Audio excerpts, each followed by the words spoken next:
समय लगता है कि एक बार तो जवाब दे दूं, बाकी तो वो अहंकार, तभी तो कहा अपने को छोटा मान लो।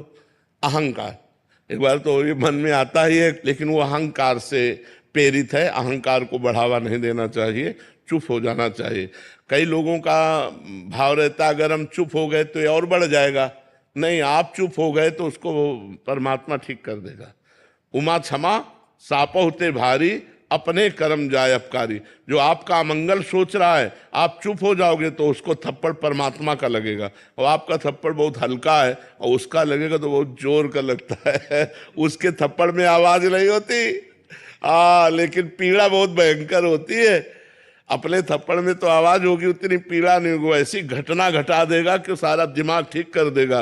वो बहुत बड़ा मालिक है, इसलिए उसके ऊपर छोड़ दे निर्णय और अपने को छोटा मान के खसक ले। अपना भजन बचावे, अपने शांति को बचावे, अपने आनंद को बचावे। डॉक्टर विवेक अपराध बना है जो बार बार हमको दुख भोगना है।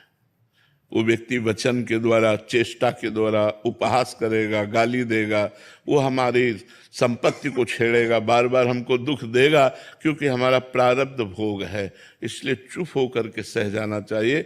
और जिस दिन प्रारब्ध संपन्न हो गया तो उसको दंड मिल जाएगा अपने आप, क्योंकि उसका तो कर्म बन रहा है और आपका प्रारब्ध मिट रहा है। यदि आप चुपचाप सहन करते गए तो दूसरी जगह ऐसा फंस जाएगा कि उसको दंड मिल जाएगा, आपको सताने का उसको दंड मिल जाएगा।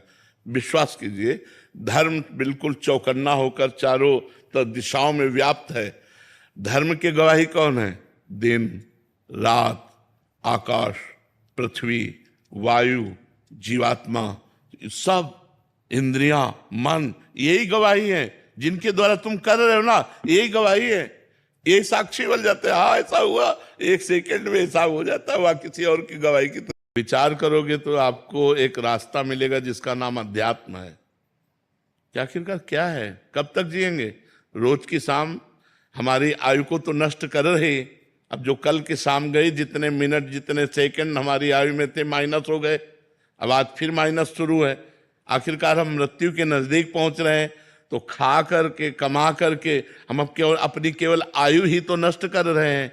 लाभ क्या ले रहे हैं? वो लाभ है भगवान का भजन, वो लाभ है भगवान का चिंतन।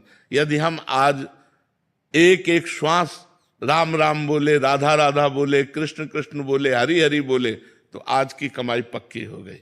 अब ये त्रिभुवन में कभी नष्ट होने वाली नहीं, त्रिकाल में कभी नष्ट होने वाली नहीं। भगवान के नाम के प्रभाव से हमारी दुर्गति रुकेगी और हमारी सदगति होगी। अगर नाम जप नहीं चल रहा तो बिल्कुल आयु व्यर्थ जा रही, बिल्कुल आयु व्यर्थ जा रही।